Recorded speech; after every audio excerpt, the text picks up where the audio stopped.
Good afternoon, Jim and Karen. Thanks so much for joining and for sharing for Camp Mac Giving Day this year. So how did you both first get involved with Camp Mac? When we joined the Brethren Church and our kids started going, but I had a younger one, so I couldn't come there in the beginning, but he started counseling, and then we were trying to figure it out, but I believe it was when both of them got old enough to be there for a few days at a time, and they had camps that were together, then I think all of us went. And then I never counseled because I was a chicken, I guess, but I needed my sleep. So anyway, but I would go and volunteer, and I did like some work camp where I was there for, several days, and we would stay up in Becker with them. And it always made me feel young to stay up there with the staff because they were always real young. But so I did several of those, and then as the years went by, I kept doing it, but usually 2 or 3 days, and now it's down to usually 1 day, and I come home and sleep here at night. And then so that's how we just both got started kind of the same time. So I think I was the first of us to get involved. We joined the Church of the Brethren in the late 80s, early 90s, and our older daughter was going to camp, and because I was a university professor, I had summers off from teaching, so I didn't have any really good excuse for not volunteering. So, and there were some of the things that happened at camp that, because I was an old Boy Scout, I would be good at. So I went and was a counselor for her when she was a pilgrim. And basically I followed my 2 kids up through the ranks. And then when they were both graduated from high school, I decided, okay, I'm going to just stick with the little kids, the samplers from now on. And I was counseling that until I thought that my patience was wearing thin and then I became a grandparent. nice. Perhaps you've been wondering what a well-dressed grandfather figure at Camp Mac would look like. Satisfy your curiosity. First slide, please.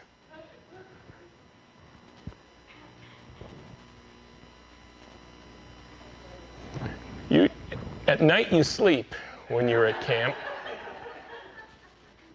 Now, in previous years, the sampler camps, which is where I did my volunteering, would have been housed in Serra Major, but because of COVID-19 this year, they broke it apart and put the sampler camps in the individual cabins. So each family, half of a family group, was in its own cabin. Next slide. And as a single-day volunteer, which I did on those 2 days, my headquarters were in Wampler, where I would stow my gear, change to go swimming, and that kind of thing. And in case you've never seen what it looks like, next slide, there's what the interior of Wampler looks like. So that was a very nice place for me to take my rest period, which is my second favorite thing to do at camp. So about how many years now, Jim, would you say you've been a grandparent for Samplers Camp? It's been quite a few. I honestly don't know, 5 or 6 maybe. Nice. Haven't kept track. Time flies when you're having fun. Oh yeah, and I think we all know that he has a lot of fun when he does it. Yeah. So most of what I did were helping out with outdoor activities because, I'm not much of a touchy-feely kind of guy, so I didn't do much with the lessons or telling kids how cool they were and all that sort of thing. I helped outside. So I was a former Boy Scout and a bit of a firebug, so I'm quite good at building fires, and I was given charge of the wiener roasts, and there you can see that's the area before I worked my magic on it. Some of the best hot dogs you could ever have. Next slide, please. Some of the counselors were uncomfortable doing boating.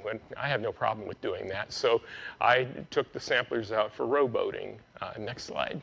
And there I am taking a batch of young campers with me. And you notice I'm doing a kind of an unusual way of positioning myself.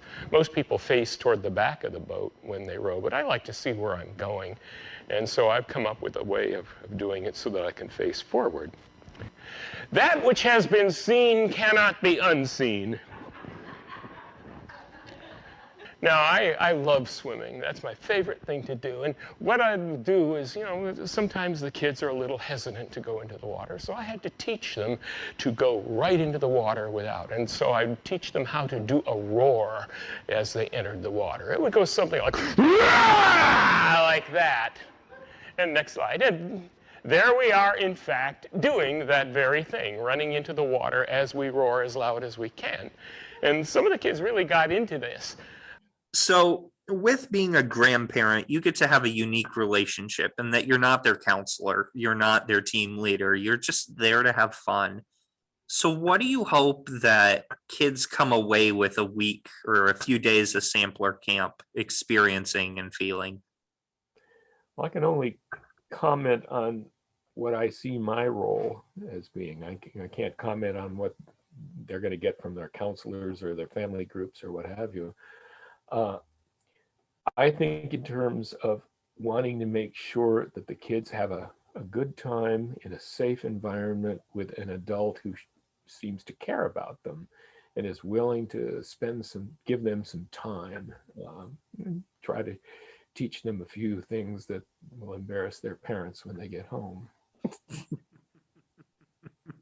It's interesting how nearly every time when I take samplers in swimming, it spontaneously develops into a situation where they either chase me or want me to chase them, or splash me or want me to splash them.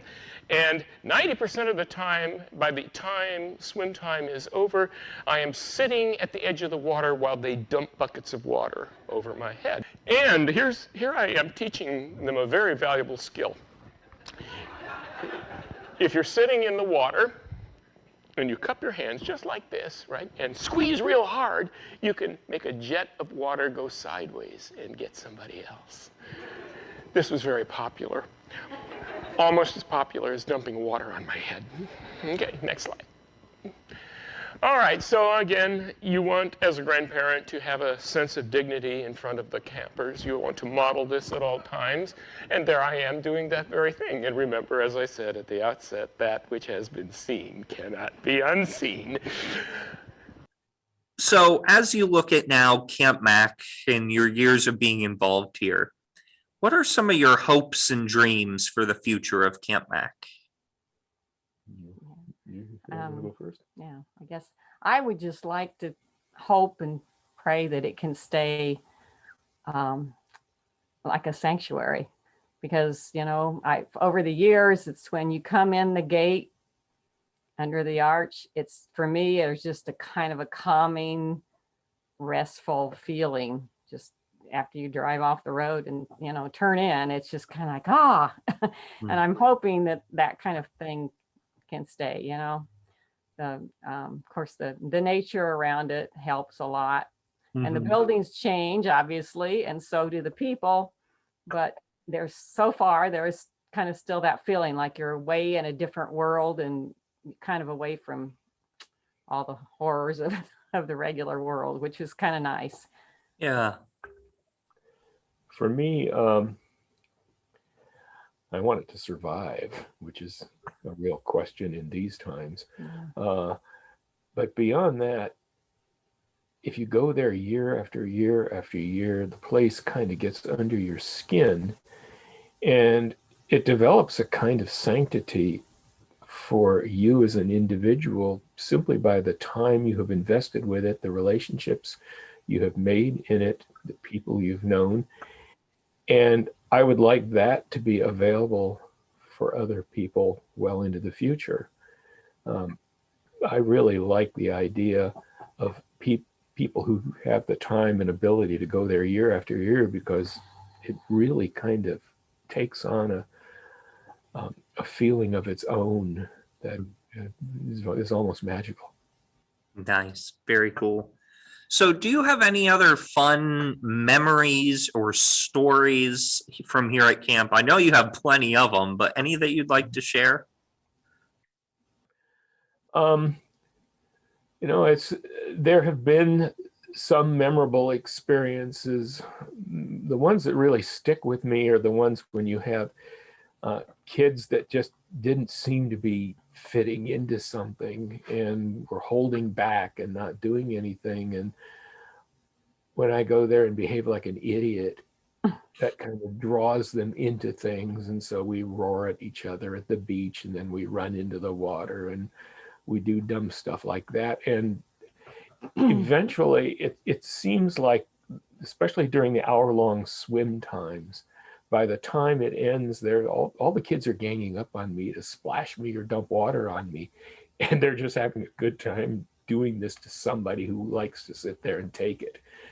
And as long as I can do that for a little kid, then I'm saying, all right, this is fine. Now, I want to tell you a story about that kid on the left, because this is probably my most important memory from camp this summer. He tried to take the swim test, where you go out and pass the test in order to go into the deep water, and he failed. And I saw him, he was just crying his eyes out because he was so disappointed. And so I said, okay, let's try again, and I'll do it with you. And he passed. He was so happy. He said, this is the best day of my life. You can't beat that. It was a great experience. I love doing it every year, and they can always use help. You know, being a grandparent at Camp Mac, if you go, you can go for just a single day, the main day, and help out in whatever way you feel comfortable. The counselors really appreciate it.